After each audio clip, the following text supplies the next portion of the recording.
तो आज की हमारी चर्चा का विषय है प्रेरणा, मतलब मोटिवेशन। वो कौन सी चीज है जो किसी को सुबह बिस्तर से उठने पर मजबूर करती है और किसी दूसरे को मुश्किल से मुश्किल हालात में भी हार ना मानने की हिम्मत देती है। वो सबसे बड़ी ताकत क्या है जो हमें कुछ कर गुजरने पर मजबूर करती है? ये एक ऐसा सवाल है ना जिसका जवाब शायद हम सब ढूंढ रहे हैं।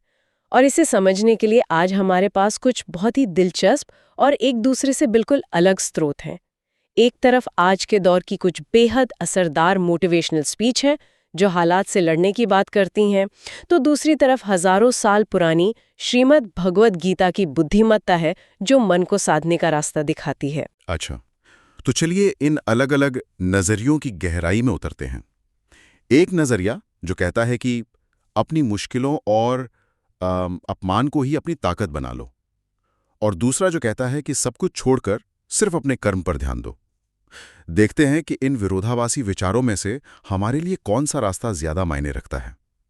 पहले नजरिए से शुरू करते हैं, जो आज के दौर में बहुत लोकप्रिय है। इसका मूल मंत्र है कि दुनिया का सबसे बड़ा मोटिवेशन पैसा, नाम या शोहरत नहीं, बल्कि किसी के अपने हालात हैं, उसकी अपनी मजबूरियां। और ये बात मनोवैज्ञानिक रूप से बहुत गहरी है।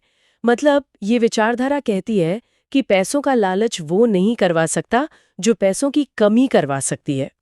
सोचिए उस पल के बारे में जब कोई अपनी एक छोटी सी ख्वाहिश को सिर्फ इसलिए दबा देता है क्योंकि जेब में पैसे नहीं है, या जब सोशल मीडिया पर दूसरों की शानदार जिंदगी देख के अपनी कमी का एहसास होता है, या सबसे ज्यादा तकलीफ दे जब कोई अपने माता पिता को थोड़े से पैसों के लिए खून पसीना एक करते देखता है। ये एहसास, ये हालात एक आग बन जाते हैं।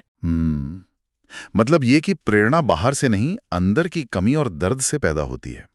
इसमें अपमान के भाव को भी एक बहुत बड़ा ईंधन बताया गया है, जैसे किसी पार्टी में अपने कपड़ों की वजह से खुद को कम महसूस करना, या जब लोग आपको नजरअंदाज करें क्योंकि आपका कोई रुतबा नहीं है।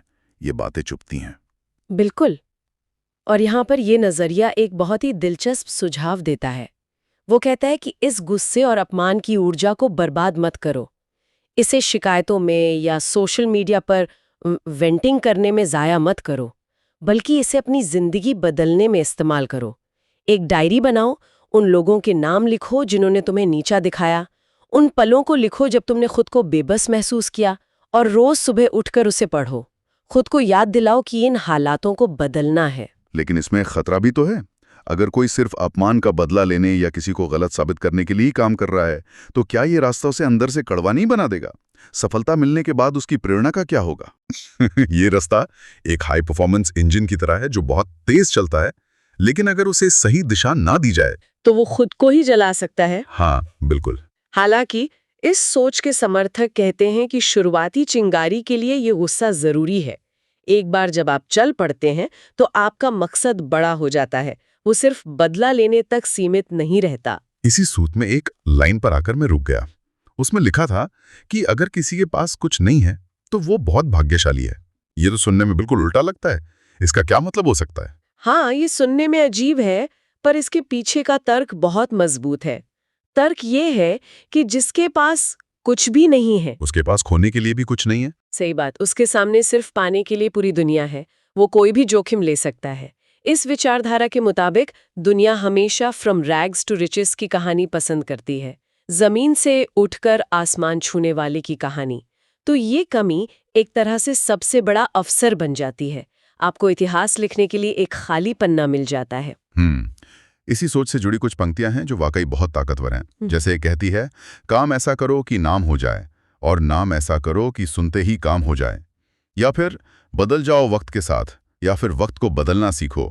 मजबूरियों को मत कोसो, हर हाल में चलना सीखो। और एक आखिरी पंक्ति जो इस पूरे विचार को समेटती है, जिससे किसी को उम्मीद नहीं होती, अक्सर वही लोग कमाल करते हैं। ये अंडरडॉग की कहानी है। ये प्रेरणा का वो रूप है जो बाहरी दबाव, अपमान और कमी को अपनी सबसे बड़ी ताकत बना लेता है। ठीक है, तो पहला नजरिया कहता है कि अपने अपमान और गुस्से को अपनी ताकत बनाओ। लेकिन जैसा हमने बात की, ये रास्ता बहुत थका देने वाला हो सकता है। मतलब हमेशा एक आग में जलते रहना। क्या प्रेरणा पाने का कोई शांत और टिकाऊ रास्ता भी है? शायद इसका जवाब हमें हमारे दूसरे स्रोत श्रीमद् भगवद गीता के सार में मिलता है। बिल्कुल। गीता की शुरुआत ही प्रेरणा के सबसे बड़े संकट से होती है। कुरुक्षेत्र का मैदान है, अर्जुन, जो उस युग के सबसे बड़े योद्धा हैं, अपने ही परिवार और गुरुओं को दुश्मन के रूप में देखकर टूट जाते हैं। वो कहते हैं, मेरा गांडीव धनुष मेरे हाथों से छूट रहा है, मेरे हाथ पैर कांप रहे हैं, मैं युद्ध नहीं कर सकता। ये एक, कह सकते हैं, प्रोफेशनल बर्नआउट या पर्पस क्राइसिस का चरम उदाहरण है। और यहीं श्री कृष्ण का ज्ञान सामने आता है। लेकिन वो अर्जुन को कोई मोटिवेशनल स्पीच नहीं देते कि तुम कर सकते हो या उन्हें दिखा दो तुम क्या चीज हो। उनका तरीका बिल्कुल अलग है। एकदम अलग। वो अर्जुन को मोह से ऊपर उठकर धर्म यानी कर्तव्य का पालन करने के लिए कहते हैं। उनका पहला संदेश है, ज्ञानी व्यक्ति न तो बीते हुए कल का शोक करते हैं और न ही आने वाले कल की चिंता। वो समझाते हैं कि आत्मा अजर अमर है, जो सिर्फ शरीर बदलती है जैसे हम कपड़े बदलते हैं। इसलिए जय पराजय, मान अपमान, सुख दुख, इन सब से ऊपर उठकर सिर्फ अपने कर्तव्य पर ध्यान दो। अच्छा, यहाँ पर दो शब्द आते हैं, वैराग्य और निष्काम कर्म। ये सुनने में बहुत भारी लगते हैं। क्या हम इन्हें आसान भाषा में समझ सकते हैं? जरूर। वैराग्य का मतलब सब कुछ छोड़कर जंगल चले जाना नहीं है। इसका आसान सा मतलब है फल से अनासक्ति, यानी आप अपना काम पूरी लगन से करें, लेकिन उसका परिणाम क्या होगा उससे अपनी खुशी या गम को ना जोड़ें। और इसी से जुड़ा है निष्काम कर्म। इसका मतलब ये नहीं कि आप बिना मन के काम करें। इसका मतलब है अपना 100% दो। जैसे एक सर्जन ऑपरेशन थिएटर में अपना सब कुछ झोंक देता है, लेकिन वो इस चिंता में नहीं घुलता रहता कि मरीज बचेगा या नहीं। उसका काम है अपना कर्म पूरी ईमानदारी से करना। फल उसके हाथ में नहीं है। ये तो पहले स्रोत से 180 डिग्री अलग है। वहां हालात से लड़ने की बात थी, यहाँ उन्हें स्वीकार करने की। गीता में एक जगह कहा गया है, जो हुआ अच्छा हुआ, जो हो रहा है अच्छा हो रहा है, और जो होगा वो भी अच्छा ही होगा। ये तो परिस्थितियों के सामने एक तरह का सरेंडर लगता है। हाँ, ये सरेंडर लगता है, लेकिन ये बेबसी वाला सरेंडर नहीं है, बल्कि समझदारी वाला स्वीकार है। गीता के मुताबिक असली लड़ाई बाहर के मैदान में नहीं, मन के अंदर है। हाँ, मन के अंदर है। जब अर्जुन पूछते हैं कि अगर आत्मा को कुछ महसूस नहीं होता तो ये मान अपमान, सुख दुख का एहसास कैसे होता है, तब कृष्ण समझाते हैं कि ये सब मन की शरारत है। ये मन ही हमारा सबसे बड़ा दोस्त और सबसे बड़ा दुश्मन है। मन की भूमिका पर यहाँ बहुत जोर है। एक रूपक का इस्तेमाल हुआ है कि हमारा शरीर एक रथ है, इंद्रियां उसके घोड़े हैं और मन उस रथ का सारथी है। ये सारथी वाला रूपक आज के दौर में और भी ज्यादा प्रासंगिक है ना। सोचिए, आपकी 5 इंद्रियां, आंख, कान, नाक, जीभ, त्वचा, ये 5 जंगली घोड़े हैं जो अलग अलग दिशाओं में भागना चाहते हैं। अगर आपका मन रूपी सारथी मजबूत और प्रशिक्षित नहीं है तो ये घोड़े आपको कहीं भी ले जाकर पटक देंगे। आज के दौर में सोशल मीडिया की हर नोटिफिकेशन एक ऐसा ही घोड़ा है जो आपका ध्यान यानी आपके रथ को अपनी तरफ खींचना चाहता है। अगर सारथी कमजोर है तो आप हमेशा भटकते रहेंगे। गीता में कहा गया है, मन की शांति से बढ़कर इस संसार में कोई भी संपत्ति नहीं है।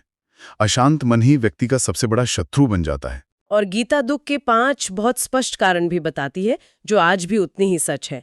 पहला, ईश्वर की कृपा पर अधूरा विश्वास। दूसरा, स्वार्थ। तीसरा, जो हमारे पास है उसे खोने का डर। चौथा, जो करना चाहिए उसे न करना यानी प्रमाद। और 5वां, सफलता का सारा श्रेय खुद ले लेने का अहंकार। ये चौथा कारण प्रमाद, क्या ये आज के प्रोक्रास्टिनेशन या टालम टोल का ही पुराना रूप है? क्या गीता हमें बता रही है कि टालम टोल करना सिर्फ एक बुरी आदत नहीं बल्कि दुख का एक मूल कारण है? बिल्कुल, ये एक आहा मोमेंट है। गीता के अनुसार जब आप जानते हैं कि आपका कर्तव्य क्या है, आपका धर्म क्या है, लेकिन आप आलस या किसी और वजह से उसे टालते रहते हैं, तो ये प्रमाद आपके अंदर एक कांस्टेंट गिल्ट चकाम और अशांति पैदा करता है। ये सिर्फ काम का बोझ नहीं बढ़ाता बल्कि आपकी मानसिक शांति को भी नष्ट कर देता है।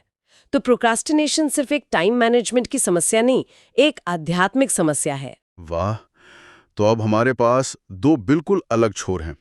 एक कहता है गुस्से को ईंधन बनाओ, दूसरा कहता है मन को शांत करो और फल की चिंता छोड़ दो। मुझे हैरानी हो रही है कि क्या कोई बीच का रास्ता भी है? क्या ऐसा हो सकता है कि आप अपने लक्ष्य के लिए जुनूनी भी हों और मन से शांत भी? दिलचस्प सवाल है। और हमारा तीसरा स्रोत इसी जिद और फोकस की बात करता है। ये इन दोनों दुनियाओं के बीच एक पुल बनाने की कोशिश करता है। वो कैसे? ये स्रोत बाज का एक बहुत शक्तिशाली उदाहरण देता है। बाज आसमान में बहुत ऊंचाई पर उड़ता है, लेकिन उसका फोकस जमीन पर अपने शिकार पर टिका होता है। तूफान आए, बारिश हो, वो विचलित नहीं होता। वो तब तक इंतजार करता है जब तक सही मौका न मिले, और फिर पूरी ताकत से हमला करता है। संदेश साफ है, अपना फोकस दर्द और मुश्किलों से हटाकर अपने लक्ष्य पर टिकाओ। इसमें एक पुरानी कहावत को भी चुनौती दी गई है, उतने पैर पसारिए जितनी बड़ी चादर हो। हाँ, ये स्रोत कहता है कि ये सोच आपको सीमित करने के लिए बनाई गई है। इसके बजाय वो कहता है कि अपनी चादर का साइज बढ़ाओ, अपनी सीमाओं को चुनौती दो।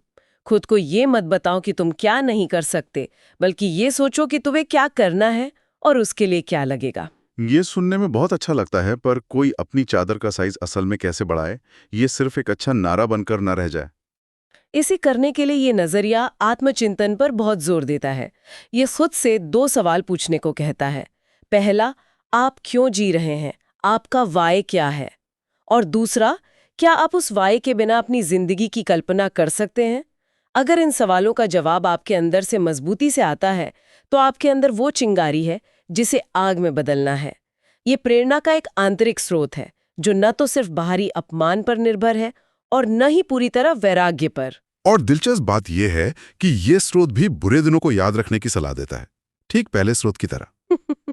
लेकिन शायद वजह थोड़ी अलग है। बिल्कुल, पहला स्रोत बुरे दिनों को गुस्से के ईंधन की तरह इस्तेमाल करने को कहता है, लेकिन ये तीसरा स्रोत कहता है कि बुरे दिन एक आईने की तरह काम करते हैं, जो आपको आपकी जमीनी हकीकत से जोड़े रखते हैं। वो आपको याद दिलाते हैं कि आपने शुरुआत कहाँ से की थी और आपका मकसद कितना जरूरी है। वो आपको घमंडी नहीं बनने देते।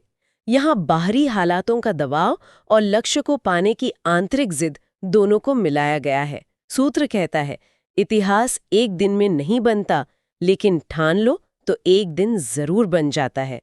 तो इन सब बातों का क्या मतलब निकलता है? हमने 3 शक्तिशाली नजरियों को देखा। एक कहता है अपने बुरे हालातों और अपमान को ईंधन की तरह इस्तेमाल करो और दुनिया को गलत साबित कर दो। दूसरा कहता है फल की चिंता किए बिना अपना कर्म करो, मोह और अहंकार से दूर रहो और मन को शांत रखो, क्योंकि असली लड़ाई बाहर नहीं अंदर है। और तीसरा इन दोनों को मिलाकर कहता है कि अपने लक्ष्य के लिए बांस की तरह जिद्दी बनो, अपने संघर्षों को अपनी जमीन से जुड़े रहने का जरिया बनाओ और अपना फोकस सिर्फ और सिर्फ अपनी मंजिल पर रखो। मुझे लगता है कि ये सही या गलत का सवाल नहीं है, ये एक टूल किट की तरह है। असली कुंजी शायद सही समय पर सही प्रेरणा खोजने में है। जब किसी के साथ अन्याय हो तो शायद पहले स्रोत का गुस्सा ही वो चिंगारी है जिसकी जरूरत होती है। जब कोई सफलता के शिखर पर हो और रास्ता भटकने का डर हो तो शायद गीता का वैराग्य आपको जमीन पर रखता है। और लंबी थका देने वाली यात्रा के लिए शायद तीसरे स्रोत की जिद और फोकस काम आता है। बात तो सही है, लेकिन एक बात तीनों में समान है, कर्म करना, एक्शन लेना। चाहे वो हताशा से प्रेरित हो, कर्तव्य से या एक जिद्दी सपने से, बिना कर्म के कोई भी प्रेरणा अधूरी है। बिल्कुल सही। जाते जाते श्रोताओं के लिए एक विचार छोड़ जाते हैं। इन सभी स्रोतों में स्वयं पर, सेल्फ पर बहुत जोर दिया गया है। खुद को बदलना, मन को नियंत्रित करना, खुद की जिद से इतिहास रचना। ऐसा लगता है जैसे सब कुछ इंसान के अपने हाथों में है, अपनी मेहनत और इच्छा शक्ति में है। लेकिन गीता में ही एक जगह श्री कृष्ण ये भी कहते हैं, मैं ही इस सृष्टि का पालन पोषण करता हूँ और मैं ही इसका विनाश भी करता हूँ। ये एक गहरा सवाल खड़ा करता है जिस पर सोचा जा सकता है। अपनी नियति बनाने और इतिहास रचने के सफर में समर्पण की, सरेंडर की क्या भूमिका है? एक तरफ कुछ कर गुजरने की प्रबल इच्छा और जिद, और दूसरी तरफ ये स्वीकार करना कि एक बड़ी शक्ति भी काम कर रही है। इन दोनों के बीच संतुलन कैसे बनाया जाए?